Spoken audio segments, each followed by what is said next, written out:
美军上将阿奎利诺在新一轮的表态发言中称，解放军在南海区域内的军事实力大幅度增强上涨。一起来看详细情况如何。Hello， 各位老铁们，大家好，欢迎收看本期迷彩虎，我是虎妞。欧洲局势动荡之际，美国海空军在亚太地区开始了新一轮的动作。根据美联社的报道，美国印太司令部司令阿奎利诺上将在3月20号搭乘 P-8A 反潜机前往南海空域，对中国的数个岛礁进行了挑衅意味明显的侦察活动。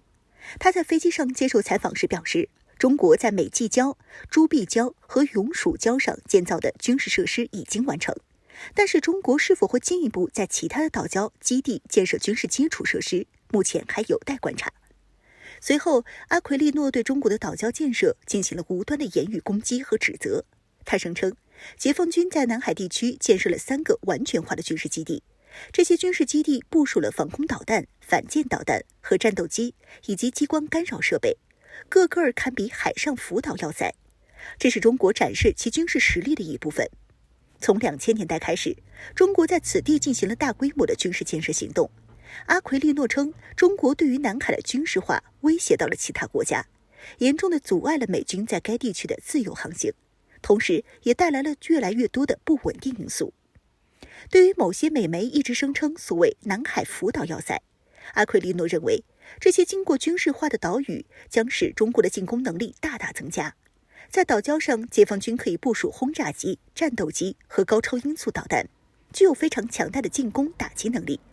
而且，在该海域上空飞行的飞机很容易进入岛上解放军部署的防空系统射程内。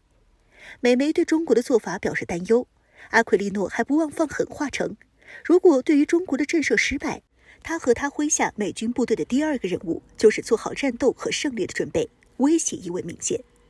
虎妞认为，我国对于南海岛礁的建设完全是中国自己的分内事，轮不到美军指手画脚。在南海地区，最大的不稳定因素就是美国。中国所做之事只是在巩固国防。从2010年代开始，美国就在南海不停搞事情，支持越南、菲律宾等国在南海等问题上针对中国，自己背后操盘，后续多次派遣航母和军舰前往南海地区进行军事演习，针对意味明显。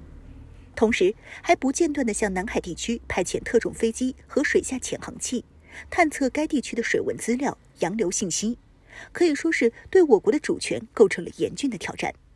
而且，越南等国还在南海侵占了我国的数十个岛礁，同时在岛上部署火箭炮等威胁性极大的进攻性武器。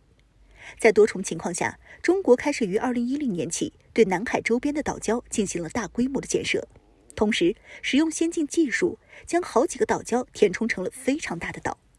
在岛上建设了机场和其他一些基础设施，后续加装了军事设施，可以起降战斗机和轰炸机，可以有效应对越南部署苏30战机和远程火箭炮的威胁。对于美国海军来说，中国在南海岛礁的大规模建设，可以对其进行一定的牵制和震慑作用。而且更重要的是，南海岛礁的战略位置十分重要，要是没有这些远处的岛礁，那么解放军的军事力量就只能从海南岛出发，要到达南海南部则需要1000多公里。这就造成发生紧急情况时，我海空军无法及时应对，对于南海的掌握能力就会变相的被减弱。因此，为了捍卫国家主权，在南海建设军事基地是十分必要的，这将使中国对于南海的守卫能力进一步加强。现阶段，南海地区解放军已经拥有了3个较为完备的军事基地，这些基地可以部署防空导弹和高超音速导弹，有的岛屿大型机场可以起飞战斗机和轰炸机，这将使解放军进一步加强南海的军事实力。像周边的越南或者菲律宾等国，如果胆敢在我们眼皮子底下做出危害中国主权的举动，解放军就可以迅速对其造成惨重损失，使其不敢轻举妄动。对于美国海军的威胁就更大了，在南海岛礁如果部署高超音速导弹，将使解放军在南海地区获得无与伦比的反航母能力。